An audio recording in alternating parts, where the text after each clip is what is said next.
रीवा लोकसभा से चुनाव लड़ेंगी पूर्व विधायक नीलम अभय मिश्रा। टिकट मिलने के बाद जीत का किया दावा। आपको सुनाते हैं मीडिया के सवालों पे क्या कुछ कहा। हो गया पार्टी नेतृत्व का मैं पहले तो बहुत धन्यवाद देना चाहती हूँ माननीय राहुल गांधी जी का, प्रियंका गांधी जी का, हमारे राष्ट्रीय अध्यक्ष जी का, सभी का मैं बहुत बहुत धन्यवाद देना चाहती हूँ कि उन्होंने मुझे इस लायक समझा कि मुझे रीवा लोकसभा का प्रत्याशी बनाया है। और रही सांसद जी की बात, तो अब मेरा तो पूरा प्रयास रहेगा कि रीवा में जो भी मतलब मेन विकास है वो होना चाहिए। बड़े बड़े काम तो ठीक है बहुत हुए हैं ज़मीनों को बेच के, लेकिन असली विकास जो है, क्योंकि क्या है कि एयरपोर्ट बना देना या कि ये ट्रेन ले आ देना, ठीक है ट्रेन अच्छी बात है, लेकिन जो आम जनता है वो परेशान है, गरीबों का कोई भी काम नहीं हुआ। तो मेरा तो ये प्रयास रहेगा कि ज़्यादातर जो असली विकास है वो होना चाहिए रीवा ज़िले में, और जो भी मुझसे बनेगा मैं उसको पूरा प्रयास करूँगी। बाकी हमारी माता जी हैं, उनका हाथ है मेरे सर पर, जैसा उनका वो होगा, आगे भगवान जो चाहेंगे वो होगा। राजनीति माता से कैसे पार पाएंगी? ईवीएम माता के ऊपर भी एक माता है, ऊपरी जो ईश्वरीय शक्ति होती है तो उनका सब वो रहता है उसमें। और कहीं ना कहीं मुझे तो ये विश्वास है कि इस बार ईवीएम वगैरह कोई काम नहीं आएगी। और ठीक है, आगे फिर वक्त बताएगा जो भी होगा। किन मुद्दों को लेके जाएंगे आप?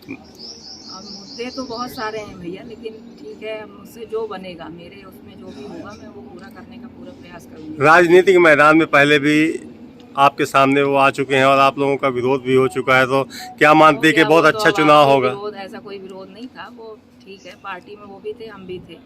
अब अपनी क्षेत्र की जनता के लिए थोड़ा सा बोलना पड़ता है। तो अब तो आमने सामने एक तरह से जंग है लड़नी है आपको मैदान में। अब हो गया, ठीक है, अब आप सब साथ में रहेंगे और हमारी जनता चुनाव लड़ेगी, मैं नहीं लड़ूंगी।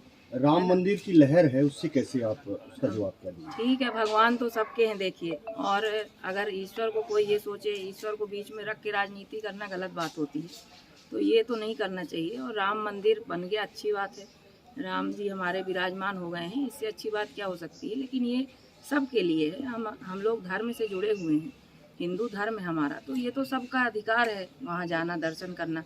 कोई इसमें विशेष ये नहीं है कि मोदी जी की कृपा से मंदिर बना है। मंदिर तो बनना ही था, कांग्रेस की सरकार होती तो वो भी बनवाती, वो सुप्रीम कोर्ट का आदेश था तो वो तो बनना था, तो इसमें कोई वो नहीं है, भगवान तो सबके हैं। संसदीय क्षेत्र भी है और मुन्ना मैनेजर भी है, कैसे डगर पार होगी? हमारी माता सामने ही है, सब माताओं पे भारी हमारी राजराजेश्वरी माता। टिकट क्लियर हो चुकी है कांग्रेस पार्टी की। भारत को वर्तमान में जो परिस्थितियां हैं, रसिया बना के रख दिया गया है। जैसे रूस में, चाइना में, ज़्यादातर रूस में पुतिन की सरकार में जो विरोध में बोल दे, कोई 40 साल से जेल में बंद है, कोई 20 साल से बंद है, किसी पे को फांसी दी जा रही है, किसी पे हत्या हो रही है। वो वातावरण लगभग देश पे आके इस कगार पर आकर देश खड़ा हुआ है। मैं तो स्थानीय मुद्दे पर चुनाव लड़ूंगा। 10 वर्ष से रीवा की जनता की कोई भूमिका केंद्र सरकार में नहीं। बातें कर लेना, अब उसी काम पे जब विधानसभा चुनाव होता है तो माननीय मंत्री महोदय उसी को अपना गिना देते हैं, फिर लोकसभा आता है तो उसी को सांसद महोदय अपना गिना देते हैं। तो मेरे कुछ प्रश्न हैं, मैं पूछना चाहता हूँ कि 10 वर्षों में कोई एक काम बता दो, 1 करोड़ रुपए का कोई एक काम बता दो जो इन्होंने अपने दम पर केंद्र सरकार से लाया। ये वहाँ पर कोई एक ऐसा प्रश्न बता दें, ध्यानाकर्षण बता दें, याचिका बता दें, कुछ भी बता दें जो इन्होंने रीवा की जनता के लिए केंद्र में रखा हुआ इन्होंने बोला। मुझे ऐसा लगता है कि 10 वर्ष से हमारी भूमिका एकदम केंद्र में शून्य है। इनसे बेहतर तो देवराज पटेल थे, कम से कम वो कुछ तो अपना कर लेते थे, किसी का तो कुछ काम करते थे, ऐसा लगता था जनता का प्रतिनिधि। यहाँ तो कहने को तो कार्यकर्ता आधारित पार्टी है भारतीय जनता पार्टी, पर मुझे नहीं लगता जो 25 वर्ष से जो कार्यकर्ता, बड़े बड़े कार्यकर्ता जिन्होंने उम्मीद में अपना जीवन खपा दिया, तो उनका कब नंबर है?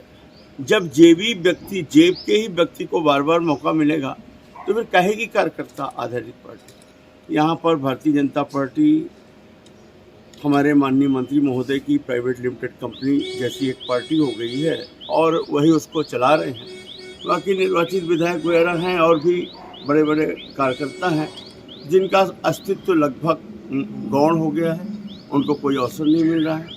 और ये खैर उनका इंटरनल मैटर है, लेकिन मेरा ये कहना है कि रीवा की जनता ने अगर इन्हें चुना है तो ये बताएं ना कि हमने रीवा के लिए क्या किया, एक तरफ है, और दूसरी तरफ 10 वर्ष में हमने पाया तो कुछ नहीं, खो जरूर दिया बहुत कुछ। बहुत सारी बातें हैं करप्शन को लेकर, सांसद निधि को लेकर। तो आज 1 बजे प्रेस कॉन्फ्रेंस होगी तो मैं विस्तार से अपनी बातों को वहाँ। रीवा की 8 विधानसभा सीटों में एक ही विधानसभा सीट जीत हुई है, वो है आपकी।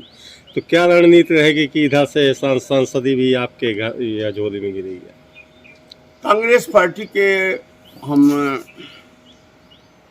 संगठन के दम पर चुनाव लड़ेंगे। हम बिल्कुल मूल, हमारे जो जिलाध्यक्ष जी हैं माननीय राजेंद्र शर्मा जी, वो हमारे इस चुनाव को संचालित करेंगे।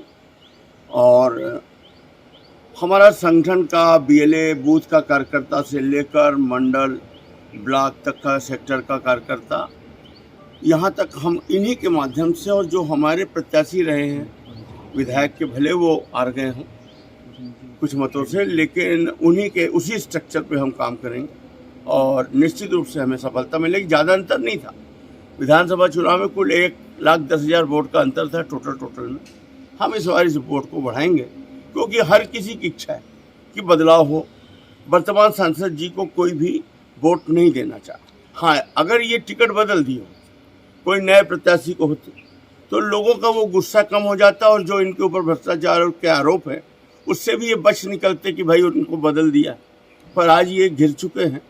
और हाँ, हमारा जो कांग्रेस का संगठन है और हमारे सभी नेता हैं, सब मिलकर हम लोग चुनाव। वो बहुत उत्साहित थे, चुनाव टिकट घोषित होते हुए कूकी मार रहे थे। तो क्या मानते हैं कि उनको भी लगता है कि वो जीतेंगे?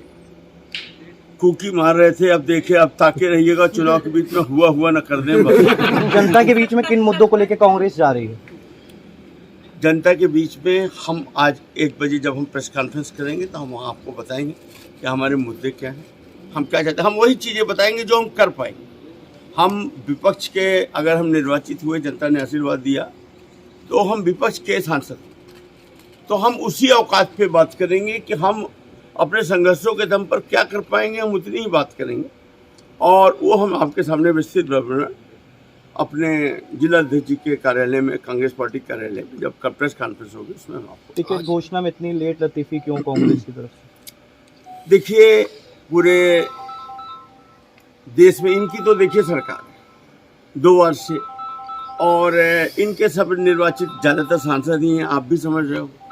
और इनको वही बार बार वही रिपीट कर देना है, इक्का दुक्का इनको चेंज करना है, तो इन्हें तो कुछ सोचना है नहीं, तो इनका तो सब रेडीमेड आप ही खुद भी समझ रहे हैं। लेकिन हमारी वो परिस्थिति नहीं थी, हमें तो नए ढंग से चीज़ों को चयन करना था हमारे नेताओं को, तो स्वाभाविक है, पर इतना भी लेट नहीं है जैसा